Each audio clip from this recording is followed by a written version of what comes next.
사회 전반에 깔려 있는 각질 문제에 대해서 한번 스님의 조언을 듣고 싶어서 네네. 있었습니다.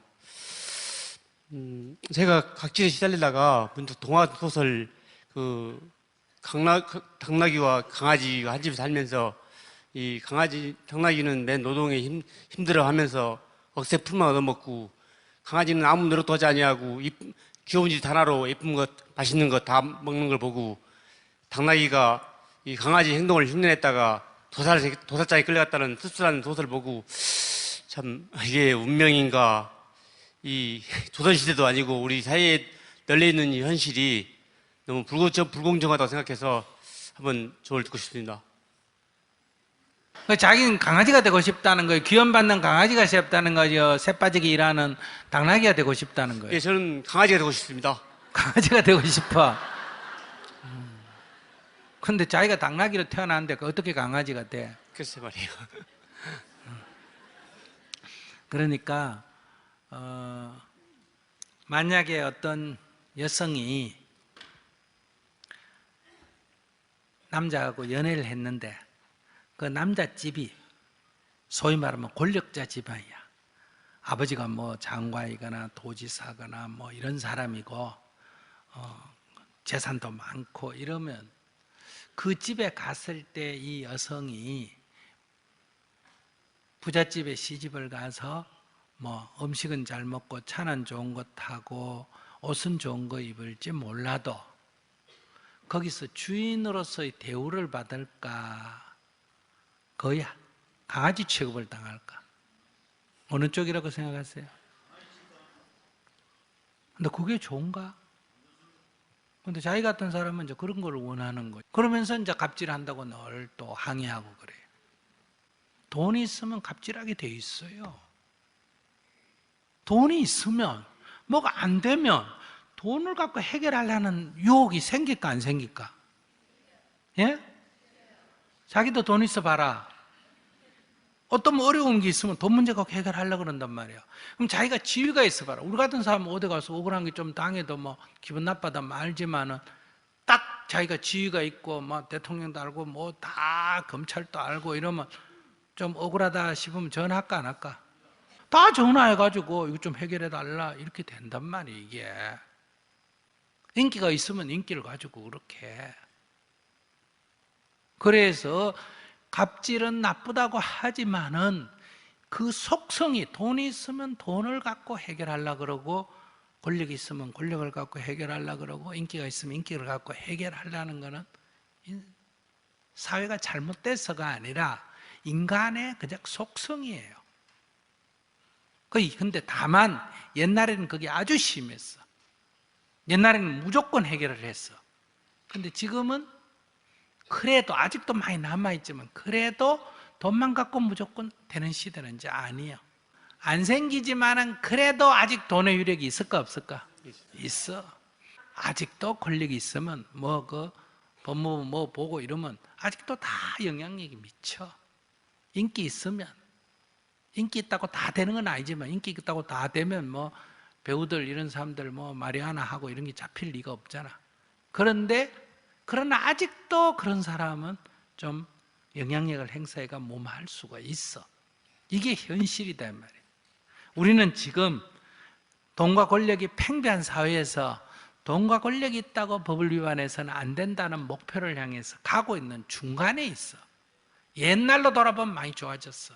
그러나 아직도 우리가 도달해야 할 목표점에는 아직 부족한 게 많아.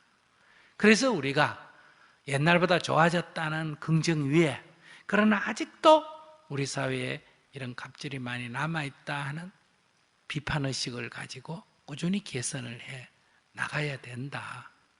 여러분들도 다 애들한테 갑질 하나 안 하나? 그냥 애하고 대화다 말이 안 되면 이게 어디 엄마한테 대드노? 이 갑질이란 말이야. 그냥 대화를 하면 되지. 거기 엄마하고 애가 뭐야? 또 대화하다가 안 되면 이게 어디 남편한테? 이것도 갑질이란 말이야. 뭐 대화하다가 안 되면 사장이든 부장이 뭘 한다. 이게 어디 상사한테 대드노? 이게 다 갑질에 속하는 거예요. 근데 이게 인간이 이게 있으면 하다가 안 되면 이걸 내세우게 돼. 그 남자들이 최고 갑질이 뭐요? 말하다가 안 되면 다음에 뭘로 갑질한다? 힘으로 하려고 그래. 그 미국도 지금 갑질하잖아. 보셨어요? 안 되면 뭐 한다? 때려 뿐단 말이에요. 이게 세상이라는 거예요. 그런 데서 너무 억울해하지 말고 우리는 꾸준히 개선을 해 나가야 돼. 그래서 이게 사회의식이 중요한 거예요. 남편이 괜찮은데 항상 뚜껑만 열리면 포원을 하고 주먹질을 한다. 그러면 여러분들은 조용히 분해하지 말고 조용히 전화기를 돌려야 돼요. 아시겠어요? 남편을 고발한다 이렇게 생각하시면 안 돼요. 지금 이 순간은 뭐를 고발한다? 폭력범을 고발하는 거예요. 그럼 우리가 어떤 사회적인 의식에서 사회정의적 관점에서 폭력범은 근절해야 돼요? 용인해야 돼요? 그게 내 아들이라도 내 남편이라도 근절해야 돼요? 안 해야 돼요? 해야 돼. 그 사회정의의식이 없기 때문에 그런 거야. 사회정의의식이 있으면 그냥 딱 돌려서 고발하는 거예요. 그 형사가 와서 잡아가는 거는 폭력범을 잡아가는 거지 내 남편을 잡아가는 게 아니에요. 근데 조금 있다가나 이튿날 아침에 면회를 가야 돼, 안 가야 돼요? 가야 돼. 그건 누구를 면회 간다? 폭력범을 면회 가는 거예요? 남편을 면회? 남편을 면회 가야 돼. 남편을 면회 가야 돼. 근데 여러분들 이게 안 된다는 거예요.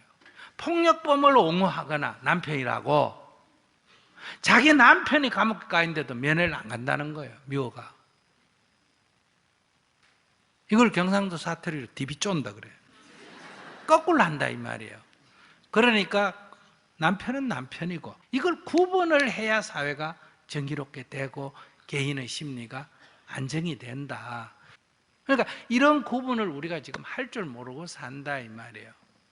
그래서 면회를 갔더니 남편이 성질을 나가지고 당장 꺼내달라. 그럼 꺼내줘야 돼, 안 꺼내줘야 돼? 안 꺼내줘야 돼. 그럼 남편은 이렇게, 남편 입장에 이렇게 말해요. 너 나 안 꺼내줄 바야 면회도 오지 마라. 이렇게 말한단 말이에요. 안 꺼내주는 거는 폭력범을 안 꺼내주는 거고 면회를 가는 거는 뭘 하러 간다? 남편이 와서 면회를 가니 남편이 그런 건 이해가 되지만은 나는 거기 여여해야 돼. 꺼내달라면 못 꺼내준다. 면회 오지 마라. 아이고 어떻게 남편이 여기 있는데 면회를 안 올 수가 있습니까? 이렇게 딱 관점을 가지고 대응을 해야 우리 사회가 어떻게 된다? 개선이 되고 나도 마음이 편안한 거야. 마음이 편안한 거 사회를 마음만 편안하면 세상에 의해도 관여 안 한다. 이렇게 생각하면 잘못이에요. 또 세상에 문제를 개혁한다 하고 마음을 막 괴롭게 하고 미워하고 이러면 안 돼요. 이 둘이 딴 게 아니에요. 근데 우리는 두드리 맞으면서도 남편 없으면 돈 못 번다고 해가 돈에 집착을 해가. 그래서 고발을 못하고 또 고발을 하면 제 20년 살은 남편인데 면회도 안 가고 이래. 이게 잘못된 거예요. 그래서 앞으로 여러분들이 자녀든 남편이든 누구든 이게 법을 어긴 사람이라면 어떻게 해야 된다? 신고를 해야 되고 그거를 용서해주고 안 해주고 내가 하는 게 아니라 누가 하는 거다? 법에서 판단해서 하는 거예요. 그러나 법의 처벌을 받았다 하더라도 내 남편은 내가 그 법 처벌 좀 받았다고 내가 남편을 멀리하면 되겠어요? 사랑이라는 거는 감옥 갔다 와도 어떤 고통을 겪더라도 또 사랑으로 보살필 건 보살펴야 되고 관점을 이렇게 딱 가져야 우리 사회가 조금씩 나아지는 쪽으로 가게 된다. 그러니 질문자가 무슨 말을 하려는 건 아는데 우리 사회가 갑질이 있는 것도 사실이고 개선된 것도 사실이에요. 그런 면에서 우리 사회가 이렇게 변해간단 말이에요. 조금씩. 그러니까 자기가 너무 억울해하지 말고 억울하면 누만 손해다? 자기만 손해. 그러니까 관점을 가지시고 여러분도 항상 긍정 위에 비판의식이 있어야 개선이 됩니다. 부정 위에 비판하면 파괴력이 되고 긍정 위에 비판의식이 없으면 안주를 합니다. 그러니까 우리 대한민국이 여러 가지 문제가 있어도 그래도 옛날보다 비교하면 경제력으로나 민주주의적으로나 좀 나아졌어요? 안 나아졌어요? 나아져서 대한민국이 나아졌다는 긍정 위에 그러나 아직도 많은 문제가 있어요? 없어요? 있어요. 개선해야 될 점이 굉장히 많아요. 이런 비판의식이 있어야 이게 조금씩 나아지지. 그러니까 어른들처럼 옛날 생각해가 지금 다 좋아졌는데 뭐가 불평이고 이러면 발전이 없고 젊은 사람처럼 막 헬조선이다, 막 문제다 이렇게 생각하면 그냥 희망이 없어. 그래서 우리가 남편에 대해서도 없는 것보다 낫다, 되게 도움이 안 되거든. 한번 생각해 봐요. 없는 것보다 낫나 이렇게. 없는 것보다 낫다 이렇게 생각하는 사람 손 들어봐. 아따 많다. 우리가 같이 살 때 있는 거는 못 느껴요. 근데 없어 보면 굉장한 여러분들이 공간을 느끼게 됩니다. 그래서 우리가 그 있는 거에 대한 감사를 할 줄 알아야 되는데 없는 거에 대한 불만만 매 얘기하거든요. 그러다가 이제 다 나중에 또 후회하게 돼요. 내가 원하는 남자, 내가 원하는 아내는 아니에요. 내가 원하는 자식은 아니에요. 그건 맞아, 이해해. 그런데 없는 것보다 낫냐 따지면 없는 것보다는 있는 게 낫다. 없는 것보다도 못하다 하는 건 지금 감정이 상하니까 그래요. 없는 게 낫겠다 이러는데 없어 보면 다 후회합니다.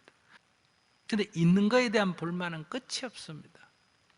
그러니까 여러분들이 그 없는 거에 대한 불만은 끝이 없어요. 근데 그 있는 거에 대한 소중함을 우리가 안다면 지금보다는 우리가 훨씬 더 행복하게 살 수가 있지 않을까. 전쟁이 나가 우리가 피난 가고 한다고 하면 생각해 봐요. 평화가 얼마나 소중한지.